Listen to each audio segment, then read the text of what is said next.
बच्चों, आज मैं आपको तिनका कविता के प्रश्न उत्तर समझा रही हूँ। प्रश्न 1। नीचे दी गई कविता की पंक्तियों को सामान्य वाक्य में बदलिए।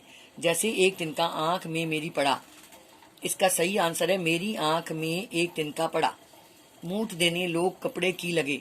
इसको सही करके लिखना है, लोग कपड़े की मूठ देने लगे। अब ये पहला देखो, एक दिन जब था मुंडेर पर खड़ा। एक दिन जब मुंडेर पर खड़ा था, लाल होकर आंख भी दुखने लगी।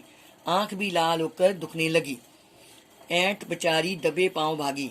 उत्तर, बेचारी ऐंठ दबे पांव भागी। जब किसी डब से निकल तिनका गया। उत्तर, जब किसी डब से तिनका निकल गया। एक तिनका कविता में किस घटना की चर्चा की गई है जिससे घमंड नहीं करने का संदेश मिलता है? एक तिनका कविता में हरिओत जी ने आंख में चले जाने वाले तिनके की बात की है कि कैसे एक तिनका कवि की आंख में चला गया।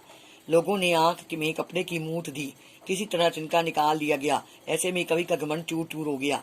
उसकी बुद्धि ने भी उसे ताने दिए कि तू ऐसे ही घमंड करता है, तेरे घमंड को चूर करने के लिए एक तिनका ही बहुत है। इस कविता से यह संदेश मिलता है कि हमें घमंड नहीं करना चाहिए। कई बार छोटी से छोटी वस्तु या प्राणी भी घमंड चूर चूर करने में सफल हो जाते हैं।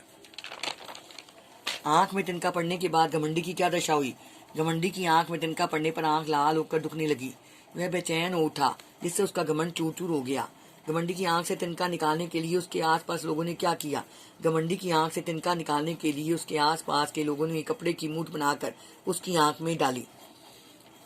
एक तिनका कविता में घमंडी को उसकी समझ ने चेतावनी दी। ऐटा तू किस लिए इतना रहा, एक तिनका है बहुत तेरे लिए। इसी प्रकार की चेतावनी कबीर ने भी दी थी। तिनका कबू न निंदिए, पांव तले जो होए, कबू उड़ी आँखीन न परे, पीर घनेरी होए।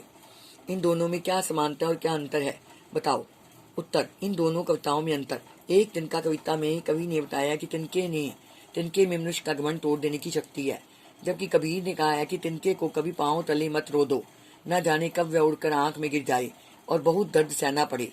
अर्थात छोटा व्यक्ति भी कभी कभी नुकसान पहुंचा सकता है। इन दोनों कविताओं की पंक्तियों में समानता यह है कि दोनों में ही बताया गया है कि छोटा सा तिनका भी अगर आंख में पड़ जाए तो मनुष्य को बेचैन कर देता है। बच्चों, ये सारे प्रश्न उत्तर आपने याद करने और लिखने हैं।